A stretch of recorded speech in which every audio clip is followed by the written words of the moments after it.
السلام عليكم. اعرب الجملة التالية: عشق المغترب تراب الوطن.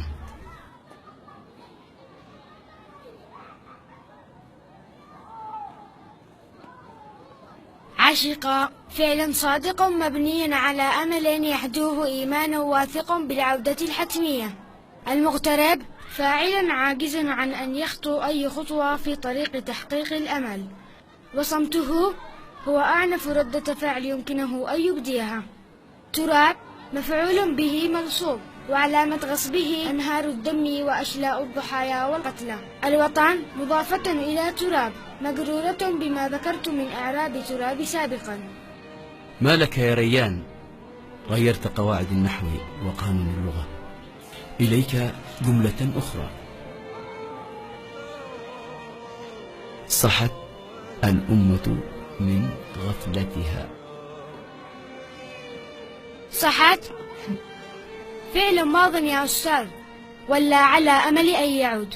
والتاء تاء التأنيث في أمة لا تكاد ترى فيها الرجال.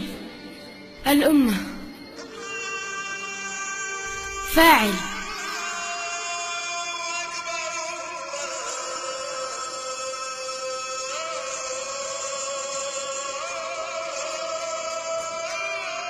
هده طول السبات، حتى أن الناظر إليه يشك بأنه ما زال على قيد الحياة.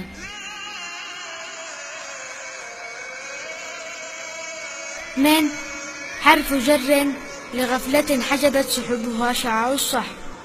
غفلتها اسم عجز حرف جر الأمة على أن يجر غيره.